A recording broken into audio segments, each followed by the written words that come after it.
네, 감사원이 사퇴 압박을 받는 전현희 국민권익위원장을 검찰에 수사 의뢰하면서 파문이 커지고 있습니다.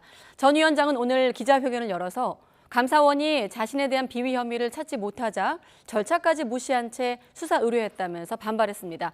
취재기자 연결해서 들어보겠습니다. 김세호 기자. 네, 정치부입니다. 감사원의 수사 의뢰 방침에 대해서 전현희 위원장 어떤 입장 밝혔습니까? 네, 전현희 위원장은 기자회견을 통해 자신에 대한 감사원의 수사 의뢰는 임기가 정해진 국민권익위원장을 사퇴시키기 위한 명백한 정치 탄압이자 직권 남용이라고 반발했습니다. 이어 감사원이 자신에 대한 조사도 거부하고 감사원법에 규정된 감사위원회 의결도 거치지 않은 채 꼼수로 수사 의뢰를 했다고 주장했습니다. 특히 감사원의 방대한 조사에도 거의 모든 사안에서 자신에 대한 위법성을 확인하지 못했다고 지적했습니다. 앞서 감사원은 전현희 위원장과 관련된 두 가지 사항을 검찰에 수사 의뢰했습니다. 추미애 전 법무부 장관 아들과 관련한 유권 해석, 그리고 서해 공무원 피격 사건과 관련한 유권 해석입니다.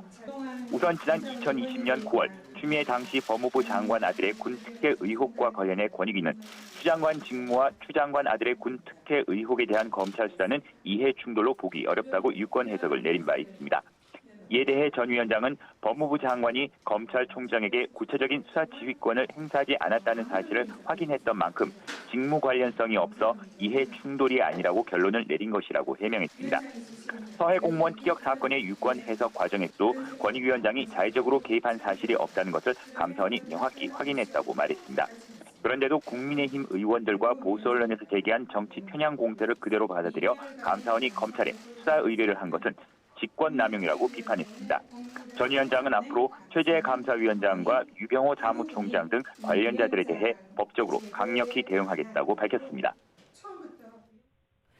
네, 법적 대응도 언급한 전현희 위원장. 전 위원장의 이 같은 주장에 대해서 감사원의 입장도 나왔죠?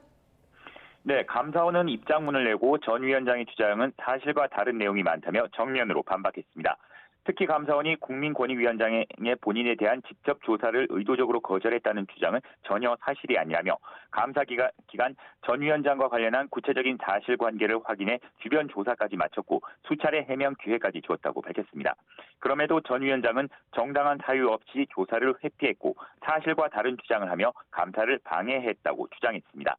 이에 기존에 확보한 여러 자료와 여러 관련자들의 진술을 토대로 전 위원장에 대해 여러 혐의로 수사를 요청했다고 설명했습니다. 또 추미애 전 장관과 관련한 유권 해석에 대해서도 입장을 밝혔는데요. 감사원은 전 위원장이 자신은 전혀 유권 해석에 개입하지 않았다고 주장하고 있지만 이미 많은 권익위 직원들이 감사 과정에서 전 위원장과의 발언과 다른 내용을 진술했다고 반박했습니다.